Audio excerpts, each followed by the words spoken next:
in the Korean case, basically an insurrection that is instigated from the very top, really sort of aims at the building and is aimed at disabling what should be happening in that building. In a sense, I mean, it's a bit of a cliche to say this, but it really strikes at the heart of a democracy. South Korea is showing what it means to establish democracy, to prove democracy's strength in a way that is the envy of people like me. 주말 사이 또다시 윤석열 대통령 탄핵 관련 시위가 벌어진 가운데 탄핵 찬성 측과 반대 측이 거의 같은 장소에서 시위를 벌였음에도 불구하고 큰 충돌 없이 시위를 마무리하면서 전 세계 석학들이 한 목소리로 찬사를 보내고 있습니다. 이 와중에 프린스턴대 정치학과 대학원생이 교수님의 권유로 한국에서 벌어지는 상황을 직접 경험하기 위해 한국을 방문한 뒤 올린 글 하나가 큰 화제를 모으고 있다고 하는데요. 대체 무슨 내용이 담겨 있었던 것일까요? 해외 대형 커뮤니티에 올라온 글로 화제의 내용을 긴급 번역해 알려드립니다. 저는 프린스턴대 정치학과 대학원생 엘리자베스입니다. 현재 정치 이론과 민주주의의 발전에 관한 심층 연구를 진행하고 있죠. 몇 주 전 연구실 창가에 앉아 커피를 홀짝이며 메일함을 살펴보다가 긴급한 제목의 이메일을 발견했습니다. 한국 민주주의의 갈림길, 바로 국제적인 관심을 끌고 있는 한국의 정치적 상황에 관한 내용이었습니다. 구체적인 내용은 서울에서 대통령 탄핵 집회가 열리고 있다는 것과 이 사건이 국제적으로 중요한 연구 주제가 될 수 있다는 것이었죠. 교수님께서는 이 사건을 직접 경험하고 분석하여 제 연구에 반영할 것을 권하셨고 이를 통해 제 연구에도 큰 전환점을 마련할 수 있을 것이라고 확신하셨습니다. 사실 한국은 제가 이번 연구를 위한 리스트에 최초에 포함시킨 나라는 아니었습니다. 그동안 아시아 지역에서 일어난 정치적 변화와 시민운동을 중심으로 연구를 진행해왔지만 최근에는 필리핀과 태국을 방문하며 이들 국가의 정치적 변화와 시민운동을 주로 연구하던 중이었거든요. 하지만 한국의 상황은 제 예상과 달리 제 연구와 매우 밀접하게 연결될 수 있는 중요한 사례로 다가왔습니다. 짧은 조사를 해보니 이 나라는 과거 군부 독재를 극복하고 민주화를 이루어낸 독특한 역사를 가지고 있더군요. 민주주의를 연구하는 연구자로서 이 기회를 놓칠 수는 없었습니다. 이번 한국 일정을 통해 현장 경험을 쌓고 제 연구를 더욱 심도 있게 발전시킬 수 있을 것이라고 판단했던 저는 급하게 비행기 표를 끊고 그렇게 한국행 비행기에 오르게 되었죠. 그리고 저는 스스로에게 물었습니다. 왜 지금? 왜 한국인가? 그 답은 아마 서울의 광장에서 찾을 수 있을 것 같았습니다. 서울에 도착한 날은 이른 아침이었습니다. 공기는 차갑고 하늘은 흐렸지만 도시는 분주하게 움직이고 있었죠. 공항에서 호텔로 향하던 중 택시 기사님께 서울의 분위기를 물어보니 며칠 전 국회의사당 주변에서 있었던 대규모 집회 이야기를 들을 수 있었습니다. 외국에서 오셨나 봐요. 며칠 전엔 국회의사당 앞에서 사람들이 엄청 많이 모였어요. 탄핵 찬성 측이 여당 국회의원들에게 탄핵안을 통과시키라고 압박하는 집회였죠. 반대 측도 동시에 광화문에 모여서 시위를 했고요. 인파가 많아서 고성이 오가고 긴장이 상당할 것으로 예상했는데 생각보다 시위가 큰 충돌 없이 이루어져서 놀랐답니다. 해외에서도 이 부분을 참 놀라워하더군요. 저는 궁금증이 커져서 기사님께 조금 더 자세히 물었습니다. 그날 분위기가 정말 많이 뜨거웠나 보네요. 양쪽 다 그렇게 많이 모였던 건가요? 그렇죠. 특히 찬성 측은 엄청난 인파가 모였어요. 각종 피켓과 깃발을 흔들며 노래를 부르기도 했고요. 반대 측은 상대적으로 적었지만 무대를 설치하고 큰 소리로 연설하면서 목소리를 높였죠. 뉴스에서 보니 양쪽 다 감정이 격앙되어 있는 게 눈에 보이더라고요. 찬성 측은 주로 국민의 뜻을 따라라, 민주주의를 지켜라 같은 구호를 외쳤어요. 반대 측은 탄핵 반대, 나라가 흔들린다 같은 구호를 외치며 피켓을 들고 있었고요. 양쪽 다 자기 목소리를 내는데 정말 진심이더라고요. 그런데 인원수에 비해 매우 질서정연하고 평화적인 느낌이었죠. 저는 그 이야기를 들으며 한국 시민들이 어떻게 자신들의 목소리를 내는지 점점 더 흥미를 느끼기 시작했습니다. 저는 호텔에 도착해 짐을 풀자마자 국회의사당으로 향했습니다. 기사님이 묘사한 그 장면을 조금이라도 빨리 느껴보고 싶었거든요. 마침 이날도 시위가 한창 벌어지고 있다고 했습니다. 국회의사당으로 가는 길, 저는 제 연구 목적을 다시금 떠올려 봤죠. 한국으로의 방문은 갑작스러웠지만 저는 이곳에서 경험하는 모든 것들을 학문적으로 기록하고 제 연구에 반영하는 것이 제 임무라는 것을 잘 알고 있었습니다. 저는 프린스턴 대학교 정치학과 대학원생으로서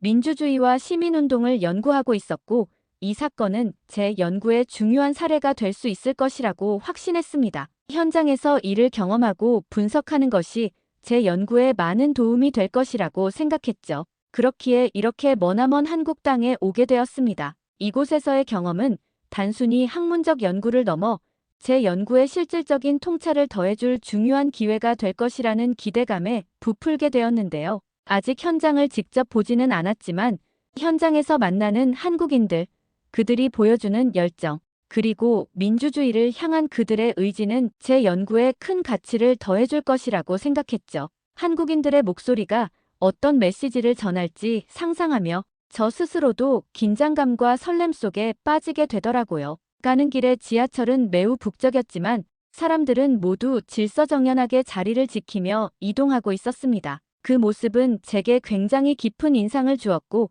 이는 한국 사회의 성숙함이 그대로 드러나는 순간이었죠. 저는 곧바로 국회의사당 근처로 향했습니다. 그날은 탄핵안 표결이 진행되던 날이었고 제가 도착했을 때 현장은 이미 사람들로 가득 차 있었습니다. 국회의사당 주변에는 찬성 측 시민들이 주로 모여 촛불과 응원봉을 들고 기대에 찬 눈빛으로 표결 결과를 기다리고 있었죠. 긴장된 모습도 보였지만 곳곳에서는 K-팝 노래가 울려 퍼졌고 몇몇 사람들은 박수를 치며 서로를 격려하는 모습을 보였습니다. 분위기는 밝은 희망과 초조함이 교차하는 묘한 긴장감으로 가득 차 있었죠. 시간이 흐를수록 사람들은 삼삼오오 모여 서로의 손을 잡거나 조용히 휴대폰을 보며 실시간으로 전해질 결과를 기다리고 있었습니다. 결과 발표가 임박하자 국회의사당 앞에 찬성 측 시민들 사이에 숨죽인 긴장감이 흘렀어요. 촛불과 응원봉의 불빛이 흔들리는 것조차 크게 느껴질 만큼 고요한 순간이었죠. 그렇게 모두가 숨을 죽이고 기다리던 그 순간 마침내 결과가 발표되었습니다. 국회의사당 근처는 환호성과 함께 박수 소리로 가득 찼죠. 탄핵 가결이라는 소식이 전해지는 순간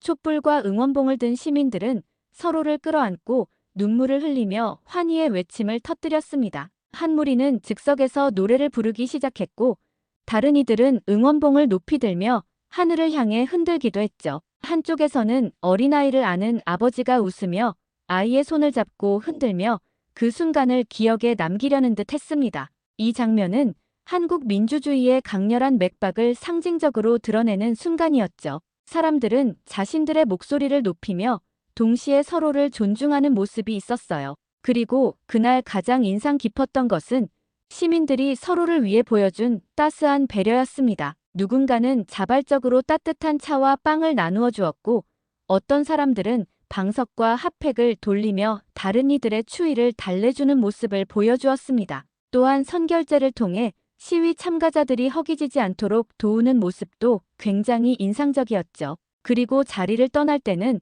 쓰레기를 하나씩 주워 담는 모습도 눈길을 끌었습니다. 이런 모습들은 단순히 시위를 하고 한 사건을 축하하는 것을 넘어 시민들이 서로를 배려하고 공동체로서의 가치를 실현하고 있음을 여실히 보여주는 장면이었죠. 그렇게 환호의 순간이 지나고 사람들이 하나둘씩 자리를 떠나면서 국회의사당 주변은 점차 조용해졌습니다. 남아있는 분위기는 몇 시간 전에 뜨거웠던 그 열기를 여전히 간직하고 있는 듯 했어요. 사람들이 하나둘 자리를 떠난 뒤에도 그곳에 머물며 여운을 느끼는 이들이 보였습니다. 깨끗이 정리된 거리와 희미하게 남은 사람들의 웃음소리 속에서 그날의 뜨거웠던 열기와 시민들의 연대감이 여전히 생생히 느껴졌어요. 저는 그 순간을 마음속 깊이 새기며 한국 민주주의가 가진 힘과 가능성을 다시금 실감할 수 있었죠. 저는 현장을 한참 동안 바라보다가 국회의사당을 떠나기 전에 느낀 감정을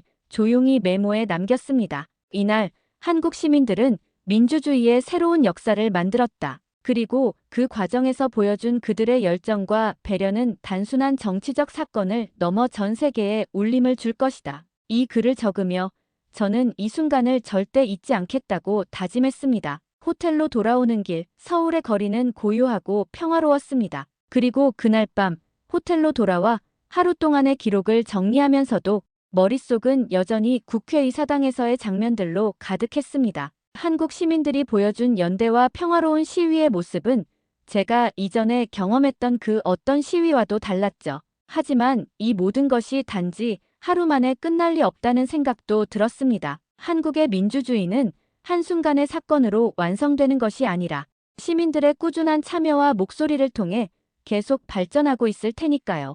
다음 날 아침 뉴스에서는 광화문에서 집회가 열린다는 소식이 들려왔습니다. 이번에는 국회의사당과는 또 다른 분위기일 것이라는 생각에 호기심이 생겼고 저는 곧바로 카메라와 메모를 챙겨 광화문으로 향했습니다. 광화문은 대통령 탄핵 반대 집회의 중심지로 자리 잡고 있는 듯 보였습니다. 광화문에서는 탄핵 반대 시위가 주로 열리고 있다고 했어요. 탄핵을 반대하는 시민들은 태극기와 성조기를 들고 탄핵 저지와 대통령 지키자라는 구호를 외치며 집회를 이어가고 있었죠. 이곳의 분위기는 단호하고 결연했으며 연설과 함께 노래와 구호가 이어지며 힘을 모으려는 열정이 느껴졌습니다. 또한 탄핵안이 가결된 뒤에도 서울은 여전히 긴장과 기대가 뒤섞인 분위기였습니다. 광화문에서 탄핵 반대 시위가 계속 이어지고 있는 와중에 헌법재판소 앞에서는 주말을 기점으로 새로운 촛불 집회를 준비하는 움직임이 포착되고 있었습니다.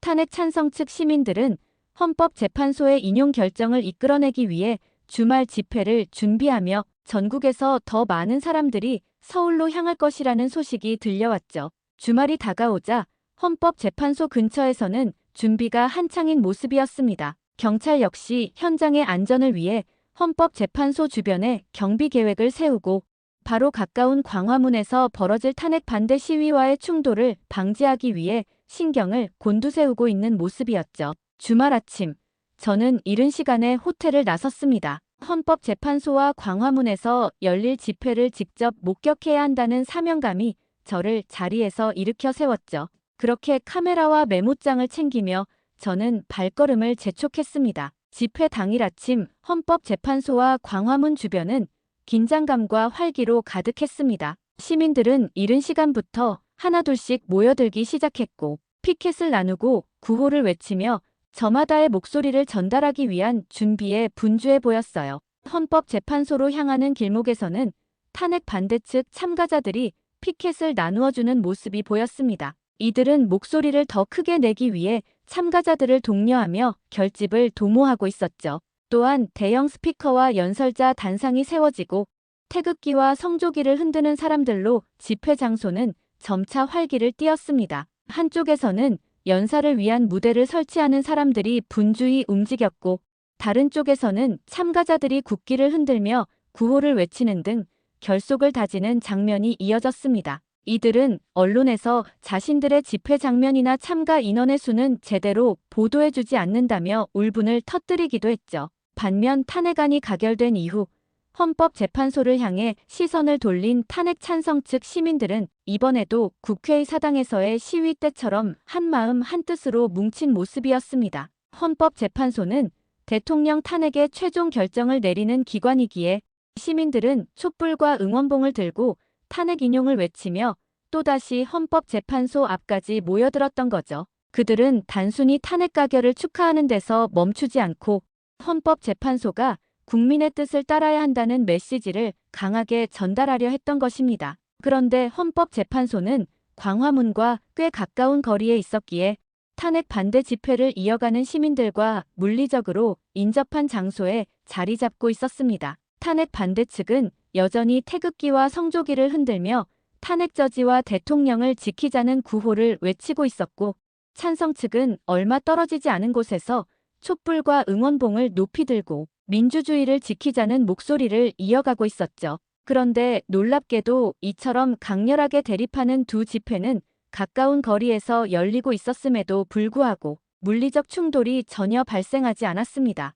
정말 놀라지 않을 수 없었어요. 물론 경찰이 주요 도로와 집회 구역을 관리하며 양측의 경계를 유지하고는 있었지만 무엇보다도 시민들 스스로가 질서를 지키며 각자의 목소리를 내는데 집중하는 모습이 굉장히 인상적이었죠. 저는 다른 나라에서 비슷한 상황을 목격했을 때와는 완전히 다른 이 평화로운 대치를 보며 한국 민주주의의 성숙함에 다시 한번 감탄하게 되었습니다. 헌법재판소 앞에서 만난 한 시민은 이렇게 말했습니다. 우리는 이곳에서 헌법재판소가 국민의 뜻을 따르기를 요구하고 있습니다. 하지만 반대 목소리도 존중해야 합니다. 그것이 바로 민주적 원칙의 핵심 아니겠습니까? 그리고 여기서는 모두가 자기 목소리를 낼 수 있어요. 서로 의견이 다르더라도 우리는 같은 공간을 공유할 수 있습니다. 그게 바로 우리가 지키고 싶은 민주주의 아닐까요? 그 말을 듣는 순간 저는 한국 사회가 얼마나 깊은 민주주의적 사고를 가지고 있는지 실감할 수 있었습니다. 이날 광화문은 단지 시위가 열리는 장소가 아니라 서로 다른 목소리가 공존하며 민주주의의 가능성을 보여주는 상징적인 공간이었습니다. 저는 이 장면을 놓치지 않으려고 카메라와 메모를 번갈아가며 기록했습니다. 이것은 단순한 기록을 넘어 제가 전 세계에 반드시 전달해야 할 중요한 메시지라고 느껴졌죠. 시위가 끝나고 광화문을 떠나면서도 그날의 열기와 목소리들은 오랫동안 제 머릿속을 떠나지 않았습니다. 호텔로 돌아오는 길은 광화문에서의 에너지와 긴장이 점차 사라지며 고요하고 한적한 분위기가 감돌았죠. 낮부터 밤 동안 이어졌던 북적임과 열기는 이제 주변의 어둠 속에 잠잠히 녹아들고 있었습니다. 하지만 그날의 광경은 여전히 제 마음속에 깊이 남아있었죠. 환호와 구호, 그리고 서로 다른 목소리 속에서도 평화와 질서를 유지하려는 시민들의 모습은 오랫동안 제 기억에 남을 것 같았습니다. 이 정도의 갈등은 다른 나라였다면 이미 폭력적인 충돌로 번졌을 텐데 어떻게 이렇게 평화롭게 유지될 수 있을까?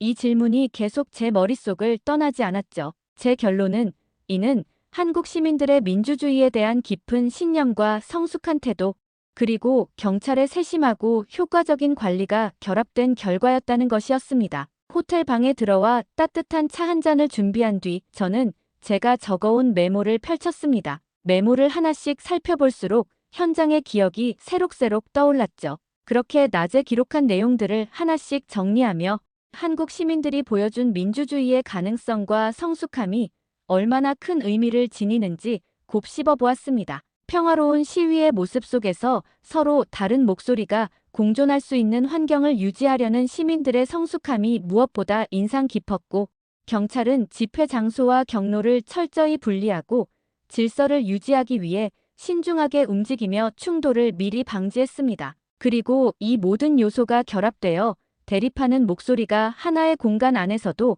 평화롭게 표현될 수 있었던 것입니다. 저는 이러한 놀라운 장면들을 관찰하며 이것이 단순히 한국만의 특수한 상황이 아니라 세계 다른 모든 지역에 영감을 줄 수 있는 특별한 사례라는 생각이 들었습니다. 한국 민주주의의 이런 성숙함은 세계 시민사회에도 강력한 가치를 전달할 수 있겠다고 느꼈죠.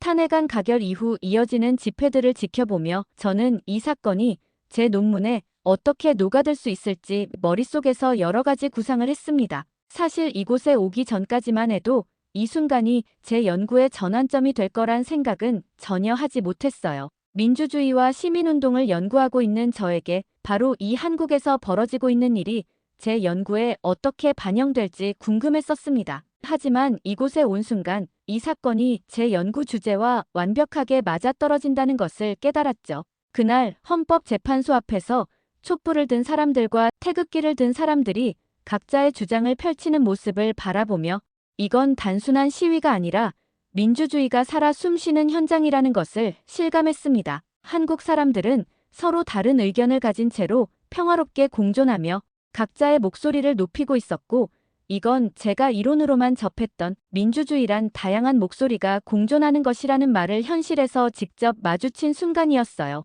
그들이 적대적인 감정을 가지지 않고 오히려 각자의 주장을 널리 퍼뜨리려는 모습은 제 연구의 핵심이 될 만한 사례였죠. 이 경험은 제 논문에서 중요한 부분을 차지하게 될 것입니다. 시위의 현장에서 한국 시민들이 보여준 질서와 배려, 그리고 상호 존중은 실제로 민주주의가 어떻게 실현되는지 보여주는 강력한 증거였습니다. 이렇게 제가 연구하는 민주주의가 단지 이론적인 개념이 아니라 실제로 사람들의 삶 속에서 살아 움직인다는 사실을 깨닫고 저는 그 경험을 제 논문에 생생히 담고자 했습니다. 그날 밤 제 연구 노트에 적은 한 문장이 머릿속을 떠나지 않았습니다. 민주주의는 의견의 충돌을 넘어서 다양한 목소리가 공존하는 곳에서 발전한다. 이 문장을 통해 제가 연구하고 있는 민주주의가 실질적으로 어떻게 작동하는지를 세계에 전하고 싶다는 강한 사명감을 느꼈습니다. 그리고 이 경험은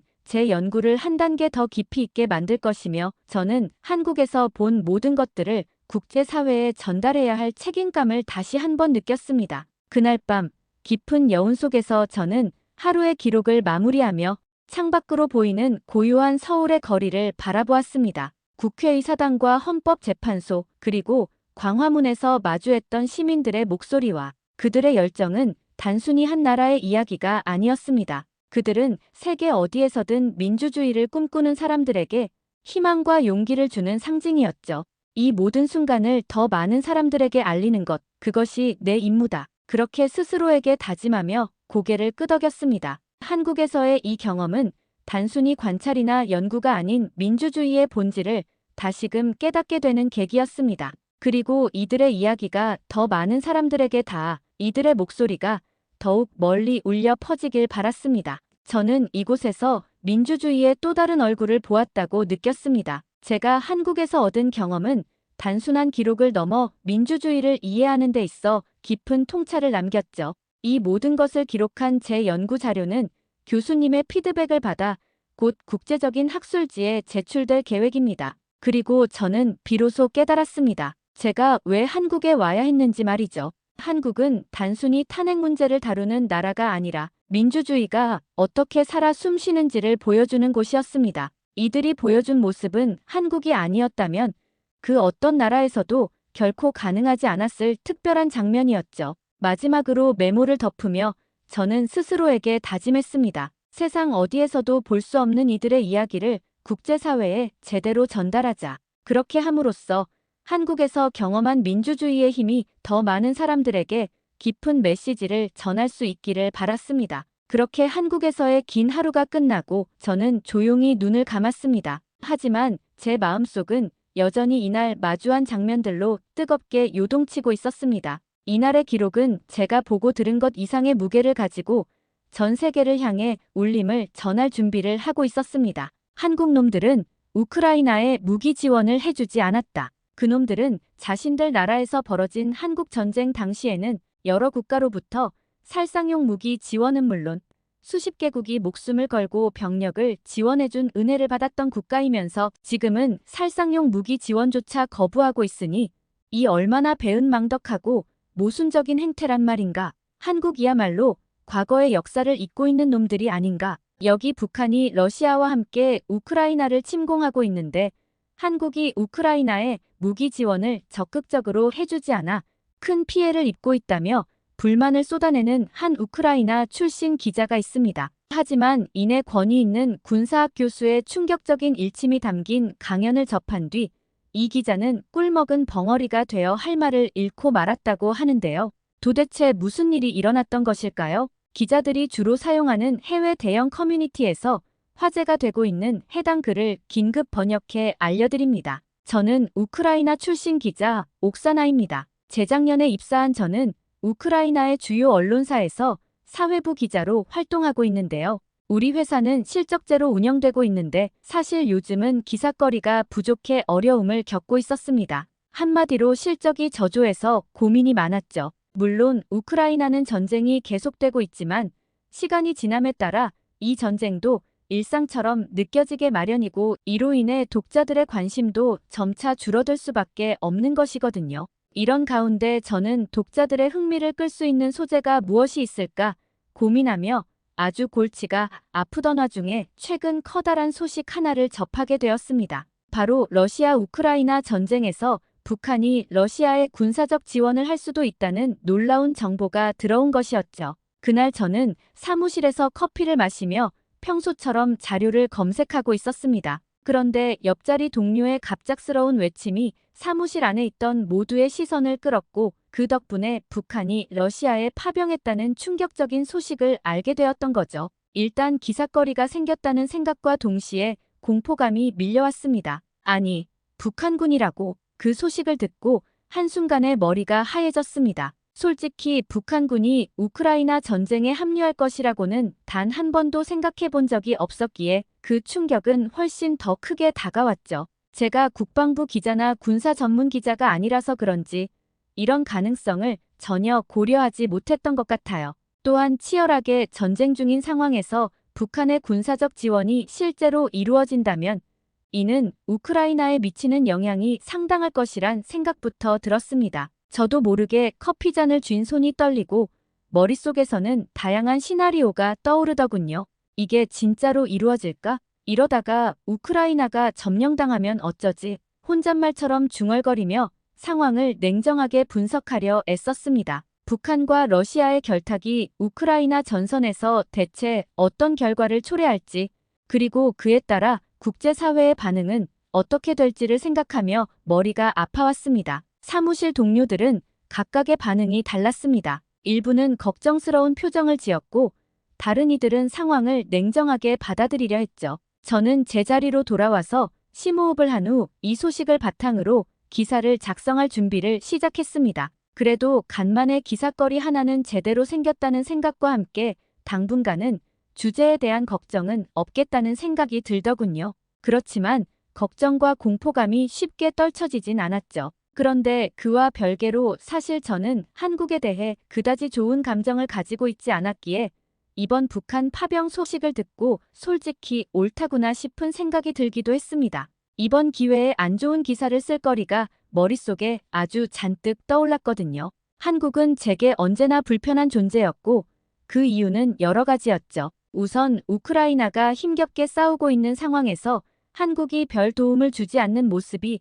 제게는 도무지 이해할 수가 없는 일이었습니다. 미국, 영국, 프랑스, 독일 등 서방 세계는 우크라이나의 살상용 무기를 지원하는데 주저하지 않았지만 한국은 끝까지 이를 거부하며 실망감을 안겼습니다. 한국 정부는 자신들의 중립적인 입장을 고수하며 우리는 군사적 개입을 하지 않겠다는 입장을 밝히기만 했어요. 이로 인해 우크라이나가 방어에 필요한 무기와 장비를 제대로 확보하지 못하고 전투에서 더 큰 어려움을 겪게 되는 상황을 목도하며 저는 한국에 대한 깊은 실망을 느낄 수밖에 없었습니다. 전쟁 중에 한국이 중립을 고수하는 모습을 보며 그들이 우크라이나의 요청을 외면하는 이유를 이해하기가 어려웠어요. 물론 의약품이나 식량 등의 비군사적 지원은 있었지만 사실 전쟁에서 가장 결정적인 것은 군사적 지원이기에 이를 거부하는 것이 굉장히 실망스러울 수밖에 없었죠. 서방 세계와 나토에서 계속해서 살상무기 지원을 요청했지만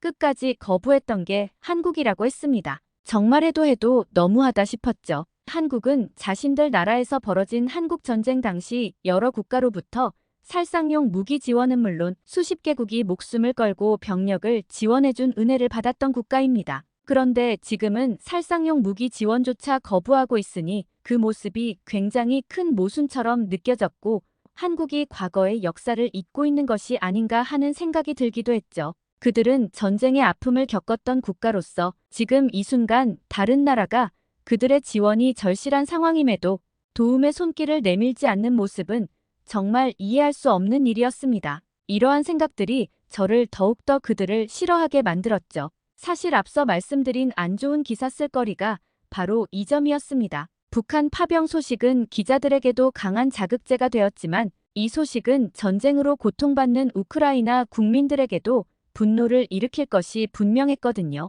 한국이란 나라는 어차피 이번에도 살상용 무기를 지원해주지 않을 것이 뻔했기 때문에 이 부분을 기사화하면 충분한 논란을 일으킬 수 있을 것이라고 판단했던 거죠. 특히 사회부 기자인 저에게는 이런 상황이 제격이었습니다. 사회적 반응과 여론을 반영하는 것이 제 역할이니까요. 우크라이나의 고통을 외면할 수 없는 현실 속에서 이 문제를 공론화함으로써 더 많은 사람들이 관심을 갖게 하고 한국 정부의 군사적 무관심을 비판하며 중요한 사회적 논의를 촉발할 기회가 될 것이라고 생각했습니다. 그런 생각들이 제 마음속에서 부풀어 오르며 여러 기사 주제를 떠올리는데 도움이 되었죠. 또한 제가 한국에 대해 갖고 있던 부정적인 감정은 개인적인 경험에서도 비롯된 것이었습니다. 몇 년 전 한 한국인과의 대화에서 그들이 전쟁의 진정성을 가볍게 여기고 우크라이나의 고통을 무시하는 태도를 보였던 기억이 생생히 남아 있습니다. 그는 우연히 온라인에서 만나 전쟁에 관한 대화를 나눈 한국인이었습니다. 그런데 그가 제게 한 말은 아직도 충격으로 남아 있어요. 그는 우크라이나 전쟁에 대해 한국이 관심을 가질 필요가 없다. 특히 우크라이나에게 살상무기 지원은 절대 안 된다라고 단호하게 주장했습니다. 그는 한국의 안전과 국익을 강조하며 다른 나라에 군사적 지원을 하는 것이 자국의 위험을 초래할 수 있다고 주장했죠. 이러한 대화는 한국이 과거의 아픔을 잊고 이기적이며 다른 나라의 비극에 냉담하게 대하는 현실을 다시 한번 상기시켜 주었습니다. 그의 태도는 전쟁의 심각성을 가볍게 여기는 것처럼 보였고 우크라이나의 고통에 대한 무관심을 느끼게 했어요. 또한 그의 이러한 사고방식은 전쟁의 아픔을 겪었던 국가로서의 책임감을 잃어버린 것처럼 느껴졌고 한국이 과거의 아픔을 망각하고 다른 나라의 고통에 눈 감는 국가라는 사실을 저에게 깨닫게 해주었죠. 그 사건은 제 마음속에 깊은 상처로 남아 한국인들에 대한 불신과 적대감을 더욱 키우는 계기가 되었고 저에게 한국에 대한 더욱 큰 반감을 불러일으켰습니다. 저는 자리에서 북한 파병 소식을 바탕으로 기사를 작성할 준비를 시작했고 자료를 모으며 기사의 방향을 잡아갔습니다. 저는 그날 오후 그렇게 북한의 파병 소식에 관한 기사를 작성하는데 몰두했습니다. 한국이 여전히 무기 지원을 거부하는 상황을 비판적으로 조명할 생각이었고 이를 뒷받침할 자료를 찾고 있었죠. 역시나 한국은 심지어 자신 바로 위에 있는 북한이라는 나라에서 병력을 파병하여 우리 우크라이나로 쳐들어와도 무기 지원을 할 생각이 없어 보였습니다. 물론 한국의 대통령이 살상용 무기 지원을 검토해보겠다는 언급을 하긴 했으나 그 말은 형식적으로 들렸습니다. 무엇보다 국민 여론이 가장 중요한데 그 국민 여론이 살상용 무기 지원에 반대하는 모습을 보였기 때문에 대통령이 여론을 무시하고 그 조치를 단행하기는 어려워 보였어요. 그리고 한국은 예전부터 마치 해줄 것처럼 실컷 폰만 다 잡아놓고 안 해줬던 적이 한두 번이 아니었어요. 믿을 만한 나라가 아니었죠. 결과적으로 북한 파병 이후에도 한국이 우크라이나에 살상용 무기를 지원해줄 일은 없을 것 같다는 게 저의 판단이었죠. 따라서 한국은 과거의 아픔을 잊고 다른 나라의 고통에 무관심하며 전쟁의 아픔을 겪었던 국가로서의 책임감을 잃은 은혜도 모르는 배은망덕한 국가라는 기사를 쓰려고 마음을 먹은 참이었습니다. 그렇게 기사를 위해 최종 자료를 모으던 중 저는 우크라이나 내에서 권위 있는 군사학 교수인 세르게이 교수님이 북한 파병에 대한 강연을 진행한다는 소식을 듣게 되었습니다. 기사를 쓰기 전 늘 우크라이나의 군사 상황과 국제 뉴스를 확인하는 것이 습관이었던 저는 소식란에 떠있는 세르게이 교수님의 강연 소식을 주목하게 되었죠. 그 강연은 때마침 북한의 파병에 대한 내용뿐만 아니라 한국의 무기 지원과 관련된 이야기까지 포함될 예정이라고 하니 더욱 관심이 갔죠. 세르게이 교수님은 군사학에 대한 깊은 이해와 전문적인 관점을 가지고 있는 만큼 저는 그 강연에서 한국의 무기 지원에 대한 부정적인 내용이 가득할 것이라는 생각이 들었습니다. 이는 제가 원하던 시각을 뒷받침해줄 기회가 될 것이라는 확신으로 이어졌고 결국 저는 이 강연 내용을 참고하여 기사를 작성하기 위해 강연에 참석하기로 결심하게 되었죠. 강연이 열리는 날 저는 기대에 가득 차 강연장으로 향했습니다. 교수님이 강단에 서자마자 저는 이제 한국의 잘못된 점을 정리할 수 있겠구나라는 생각과 함께 노트북을 켜고 메모를 준비했죠. 강연이 시작되자 세르게이 교수님은 우선 북한의 군사적 행동과 그 배경에 대한 깊이 있는 분석부터 제시하기 시작했습니다. 그리고 현재 북한군의 진격 상황에 대해서도 설명해 주셨죠. 강연장은 긴장감으로 가득 찼습니다. 교수님께서는 북한이 선발대로 전투력이 약한 소위 총알바지용 병력을 보냈을 가능성이 높다고 말씀하셨죠. 그리고 북한이 이렇게 약한 병력을 먼저 보내는 이유는 전투의 첫 단추를 끼우고 그 뒤를 이어 더 강력한 전력을 동원하기 위한 전술적 선택일 수 있다고 강조하셨습니다.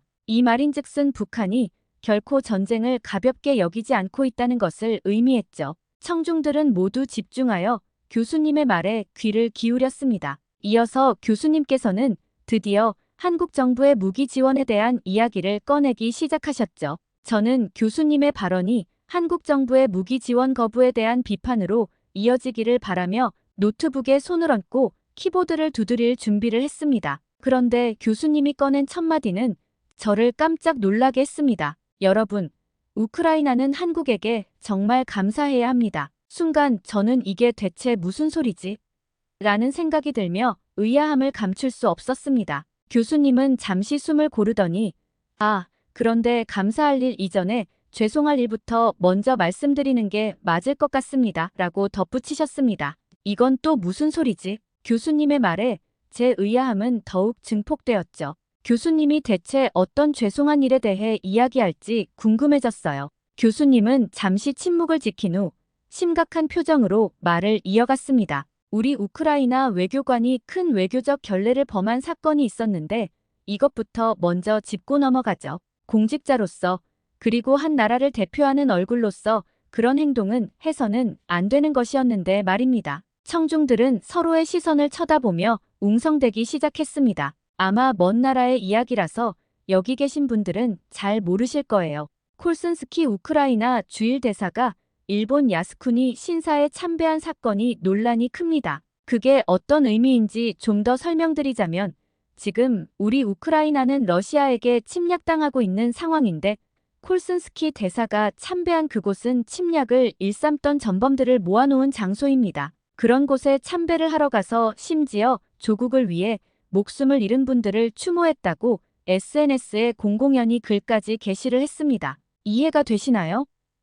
청중들 사이에서 탄식이 나왔습니다. 그곳은 아시아, 특히 동아시아에서 굉장히 민감하게 여겨지는 장소입니다. 역사적 정치적 갈등이 여전히 첨예한 상황에서 외교관이라는 공직자의 행동으로서는 굉장히 옳지 못한 것이며 외교적으로 큰 결례가 될 수 있습니다. 이러한 사건은 특히 우크라이나와 한국 간의 외교 관계에도 큰 영향을 미칠 수 있어요. 청중들은 이 사실을 대부분 몰랐는지 서로 고개를 끄덕이며 놀란 표정을 지었습니다. 저 또한 마찬가지로 굉장히 당황스러웠죠.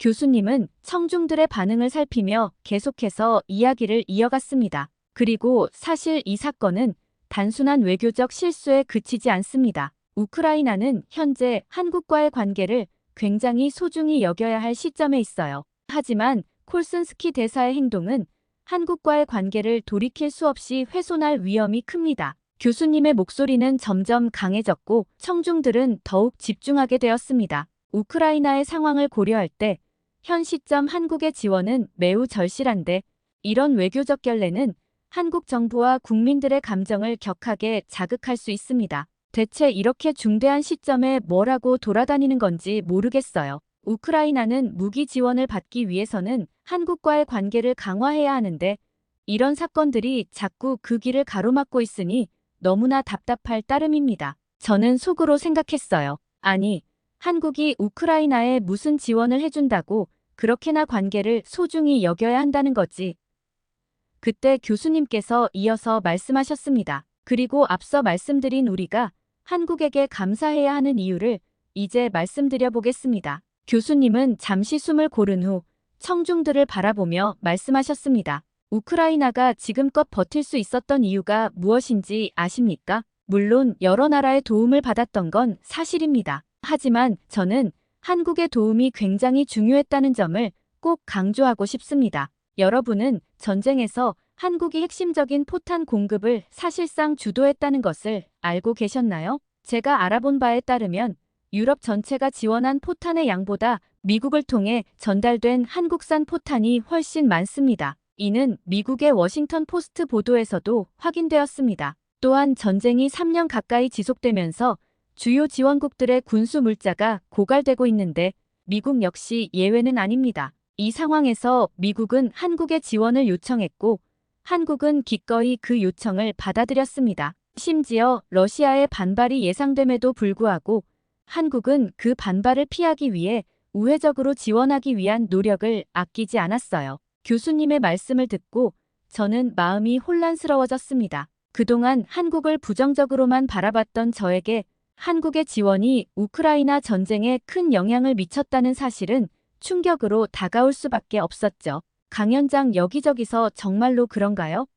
라는 질문이 나왔고 청중들은 호기심 어린 시선으로 교수님을 바라봤죠. 교수님은 고개를 끄덕이며 설명을 이어갔습니다. 분석에 따르면 우크라이나가 전장에서 충분히 포탄을 사용하기 위해서는 월 최소 10만 발가량이 필요합니다. 미국의 생산력만으로 이를 충족하기란 사실상 불가능에 가까웠죠. 따라서 우크라이나가 전쟁을 이어갈 수 있었던 것은 한국의 지원 덕분이라 해도 과언이 아닙니다. 미국의 부족한 생산량을 한국이 보충해 주었기 때문이죠. 만약 한국이 지원을 거부했더라면 우크라이나는 지금까지 버티기 어려웠을 것입니다. 한마디로 한국의 지원이 없었다면 우크라이나 땅이 러시아에게 넘어갔을 거란 소리입니다. 강연장이 소란스러워지기 시작했습니다. 교수님은 분위기를 가라앉히기 위해 조금 더 힘주어 말을 이어가셨어요. 사실 이러한 점을 러시아도 충분히 인지하고 있었으나 한국의 우회 지원에 대해서는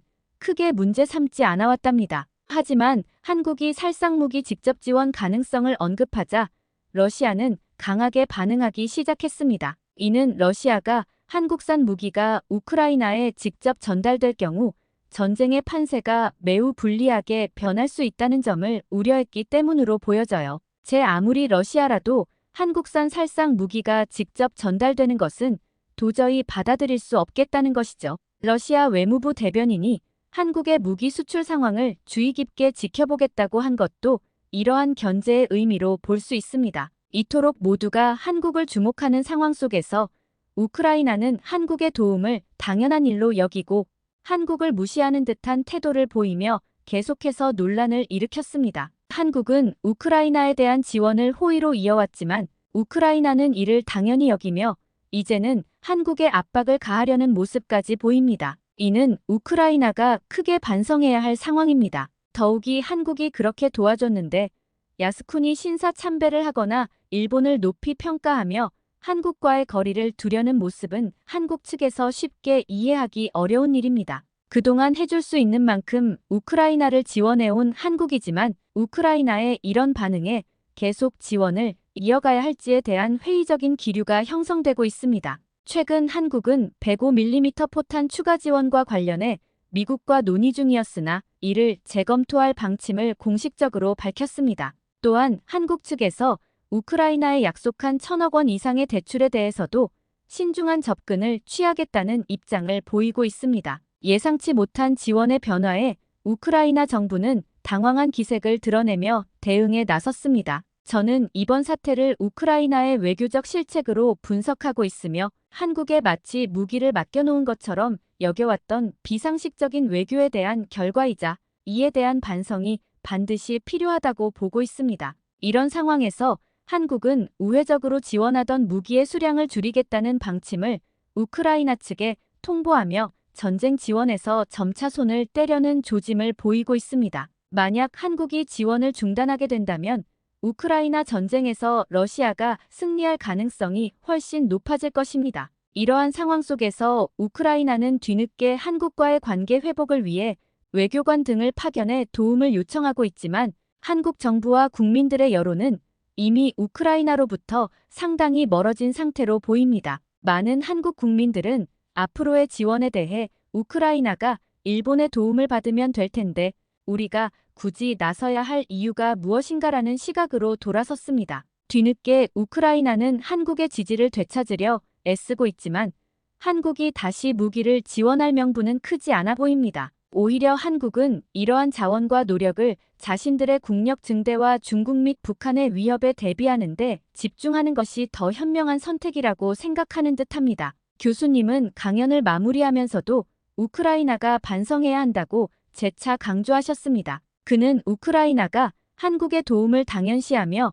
그 소중함을 간과했던 부분이 가장 잘못되었다고 말씀하셨죠. 교수님의 강연은 청중들에게 깊은 인상을 남겼고 저 또한 그동안 제가 간과했던 문제에 대해 다시 한번 생각하게 되었습니다. 특히 저의 가장 큰 문제는 무지였다는 것을 깨달았죠. 그동안 잘 알지도 못하면서 그저 한국이 우리를 도와주지 않는다고만 여겼던 것이 저의 가장 큰 잘못이었어요.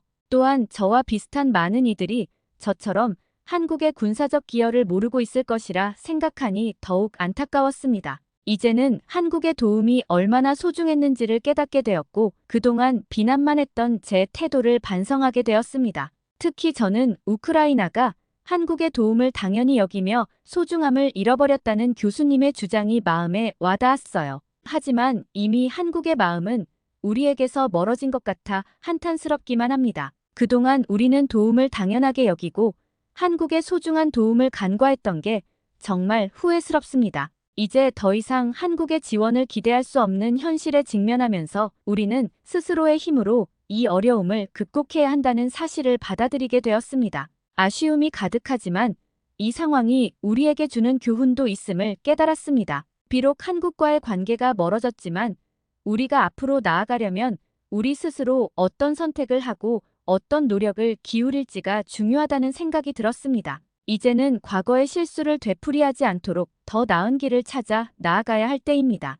오늘 사연은 여기까지입니다. 오늘은 미국인 엘리자베스 씨, 그리고 우크라이나인 옥사나 씨 사연 들어보았는데요. 오늘 사연 어떠셨나요? 사연을 재밌게 들으셨다면 구독과 알림 설정 눌러주시면 감사드리겠습니다. 여러분들의 소중한 클릭 한 번은 영상 제작에 큰 힘이 됩니다. 끝까지 시청해주셔서 감사합니다.